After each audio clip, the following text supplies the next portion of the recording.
அனைவருக்கும் வணக்கம்.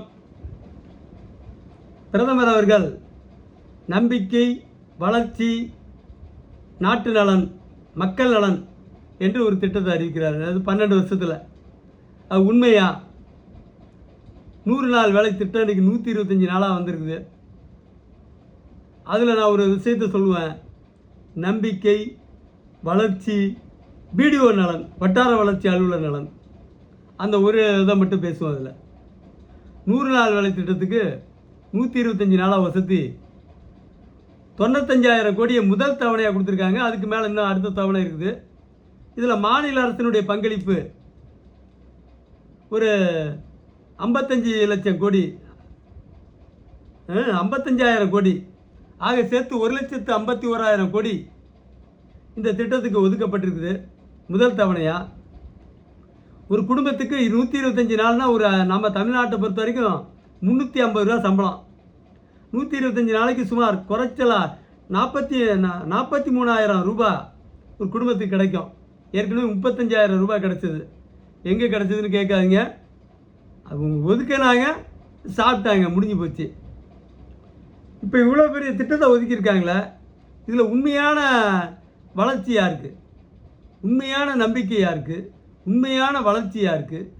உண்மையான நலன் யாருக்கு? இன்றைக்கி பிடிஓவை பற்றி பேசுகிறோம். ஒரு பிடிஓ ஒரு ஊராட்சிக்கு 10,000 ரூபா வாங்குறாங்க கமிஷன். 125 நாள் வேலை திட்டத்தில் 4 வாரத்துக்கு 40,000 ரூபா. இப்போ நான் ஒரு ஊராட்சி ஒன்றியத்தில் வேலை பார்த்தேன், பஞ்சாயத்து யூனியனில் இந்த 100 நாள் வேலை திட்டத்தினுடைய பொறுப்பாளராக இருந்தேன். அதில் 54 ஊராட்சிக்கு 21,60,000 ரூபா ஒரு பிடிஓ. இந்த ஒரு துறையில் மட்டும், மற்ற துறையெல்லாம் சேர்த்தா பெருத்தத லாபம். ஒரு பிடிஓவை பிடிச்சா ஒரு 1000 கோடி ரூபாயை கைப்பற்றலாம். குறைச்சலாக ஒரு பிடிஓ வட்டார வளர்ச்சி அலுவலரை பிடிச்சோம்னா ஒரு 1000 கோடி ரூபா கைப்பற்றலாம். இவ்வளவு மோசமான ஊழல். 12 வருஷமாக இந்த ஊழலை அனுமதித்தது ஐயா மோடி அவர்கள்.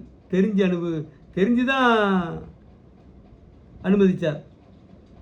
கர்நாடக மாநில தேர்தல் பிரச்சாரத்தில் பேசும்போது, கர்நாடக மாநிலத்தில் திட்ட நிதிகளுக்கு ஒதுக்கப்பட்ட நிதி 85% ஊழல், 15% தான் திட்டங்களுக்கு போய் சேருதுன்னு சொன்னார். அது கர்நாடகத்தில் மட்டும் இல்லை, இந்தியா முழுக்கவே உண்மை. அதை தடுக்க, அதாவது ஊழல் நடக்கிறது 85% அவருக்கு தெரியுது. நானே 20 வருஷமாக ட்ரை பண்ணுறேன். 80லேருந்து 90% ஊழல்னு சொல்லிட்டு இருந்தேன். அப்புறமா இவர் சொன்னது ரொம்ப கரெக்டாக சொல்கிறாரு, ஏதோ தெய்வ வாக்கு மாதிரி சொல்கிறாரு. ஆனால் ஊழல் நடக்கிறது தெரியுது. ஆனால் ஊழலை தடுக்க எந்த முயற்சியும் எடுக்கலை. மக்களுக்கு போய் சேர்றதுக்கு ஏதாவது ஒரு திட்டம் போட்டிங்களா மோடிஜி? மக்கள் குடும்பத்துக்கு 43,000, அவன் 5,000 ரூபா 6,000 ரூபாயை கொடுக்க மாட்டான். ஆனால் போட்டு எடுத்துருவான் மொத்த பணத்தையும். ஊராட்சி தலைவர்லேருந்து டெல்லி பட்டணத்தில் இருக்கிற அங்கேருந்து அதிகாரிங்க வருவான் ஆடிட்டிங் சொல்லிட்டு, அவன் வரைக்கும் ஆடிட்டிங் அதிகாரிகள் வரைக்கும், சம்மந்தப்பட்ட துறை மந்திரி சவுகான், ஊரக வளர்ச்சித்துறை மத்திய மந்திரி, தமிழ்நாட்டினுடைய ஊரக வளர்ச்சித்துறை மந்திரி புஷி ஆனந்த் வரைக்கும் எல்லாருக்கும் செட்டில்மெண்ட் பண்ணிடுவானோ. செட்டில் பண்ணிட்டு பிடிஓவுக்கு மட்டும் மாதத்துக்கு 21,60,000 ரூபா, 1000 கோடி ரூபாய்க்கு சொத்து சேர்க்குறாங்க. இது அந்த மக்கள்கிட்டயே கொடுத்தாருண்ண மோடிஜி அவர்களே. நாட்டு மக்கள் வறுமையில் இருக்காங்க, வேலை வாய்ப்பு இல்லை, அதனால தான் இந்த தொகையை ஒதுக்குறீங்க. இது மன்மோகன் சிங் காலத்துலேருந்து நடந்துக்கிட்டு இருக்குது. 100 ரூபா சம்பளத்தில் ஆரம்பித்து இன்றைக்கி 350 ரூபாயில் இருக்குது. இது பெருத்த ஊழல். மக்களுக்கு போய் சேரலைங்கிறது உங்களுக்கு நல்லாவே தெரியும். ஆனால் இந்த விவசாயிகளுக்கு 2,000 ரூபா கொடுக்குறீங்க, 6,000 ரூபா கொடுக்குறீங்க வருஷத்துக்கு. இந்த மக்களுக்கு, ஏழை மக்களுக்கு இந்த வேலைக்காக ஒதுக்குற நிதி போய் சேரலன்னு தெரியும் போது, மாதத்துக்கு ஒரு 2,000 ரூபா கொடுத்தா கூட ஒரு குடும்பத்துக்கு வருஷத்துக்கு 24,000 ரூபா கிடைக்கும். வருஷத்துக்கு 24,000 ரூபா கிடைக்கும். அந்த குடும்பம் வறுமை இல்லாமல் போயிடும். அவன் பார்க்குற வேலையை பார்ப்பான், காசை கொடுத்துட்டா. இது இந்த மாதிரி திட்டம் போடும்போது முடிஞ்ச அளவு போய் சேரும், பிழை இருக்காது. கொஞ்சம்தான் ஃப்ராடெலாம் இருக்கும், பெரும்பகுதி போய் சேரும். ஒரு 80% போய் சேரும், 20% மோசடி இருக்கும். அதை செய்யாமல் அந்த மாதிரி கொடுக்கலாம். கிராமப்புறங்களில் மட்டும்தான் ஏழைகளா? நகர்ப்புறங்கள்லேயும் அதை விட பஞ்ச பராரிகள் அதிகம். நாடு முழுக்கவே ரேஷன் அரிசியில் வருஷத்துக்கு 15,000 ரூபா ஒதுக்குறீங்க. அத்தனையும் ஊழல், 60% ஊழல். மாநில அரசும் மத்திய அரசும் கலந்து தான் ஒதுக்குறாங்க. அது போச்சு. இது 43,000 ரூபா ஒரு குடும்பத்துக்கு ஒதுக்கி ஒன்றும் இல்லாமல் போகிறத நாட்டு மக்களுக்கு, கிராமப்புற ஏழைகளாக இருந்தாலும் சரி, நகர்ப்புற வாசிகளாக இருந்தாலும் சரி, எல்லாருக்கும் தலைக்கு ஒரு 2,000 ரூபாய் கொடுத்தா கூட 24,000 ரூபா வருஷத்துக்கு அவனோட வறுமையை ஒழிச்சிரும். அவன் வேலை பார்த்து ஏதாவது முன்னேறதுக்கு முயற்சி பண்ணுவான். பொழுதேனைக்கு கொண்டு போய் கட்டி போடுறதுனால வயல்வெளியில் என்ன பயன்? இங்கே வேலையை அலைய விடுறான் மக்களை. ஒரு ஊராட்சிங்கிறது கிட்டத்தட்ட ஒரு பக்கத்துலேருந்து, நான் ஒரு ஊராட்சியில் வேலை பார்த்தேன். அந்த ஊராட்சி ஒரு பக்கத்துலேருந்து இன்னொரு பக்கத்துக்கு, இன்னொரு மூலைக்கு போகணும்னா 8 கிலோமீட்டர் தூரம் போகணும். அவ்வளோ நிலத்துக்கு இருக்கும். 8 கிலோமீட்டர் 7 கிலோமீட்டர் தூரம் வரும்.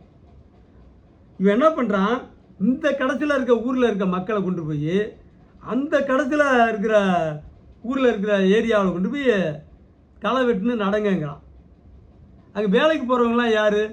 ஆண்கள் போகிறதில்ல, இளம்பெண்களும் ரொம்ப ரேர், வாய்ப்பு இல்லை.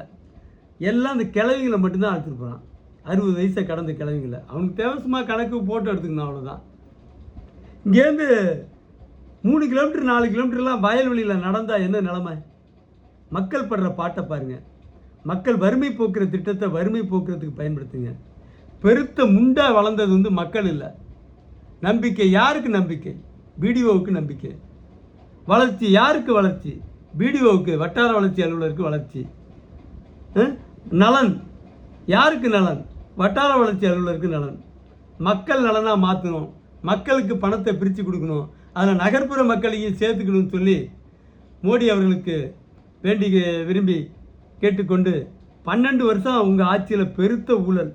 இந்த 100 நாள் வேலை திட்டத்தில் மட்டுமே வருஷத்துக்கு 90,000 கோடி வச்சுங்க. இந்த வருஷம் இந்த கூட போகுது அதிக தொகை. 75,000 கோடி ஊழல், 15,000 கோடி தான் மக்களுக்கு போய் சேரும் இந்தியா முழுக்க. உங்கள் ஆட்சி 12 வருஷத்தில் 9 லட்சம் கோடி ஊழல். சத்தியமாக அடித்து சொல்லுவேன், மிக குறைந்தபட்சம் 9 லட்சம் கோடி ஊழல். இந்த ஊழல் தொடரப்போதா? இப்போ அடுத்தது 10வது லட்சத்துக்கு போகுதா? இதை தடுத்து மக்கள்கிட்ட கொடுக்க போறீங்களா என்று கூறி, பிடிஓ ஆட்சியில், அது மோடி ஆட்சியில் பிடிஓக்கள் முறையான வளர்ச்சி அடைஞ்சிருக்காங்க. இன்னும் யார் யார் வளர்ச்சி அடைஞ்சிருக்காங்கிறத அடுத்த காணொலியில் பேசுவோம். நன்றி, வணக்கம்.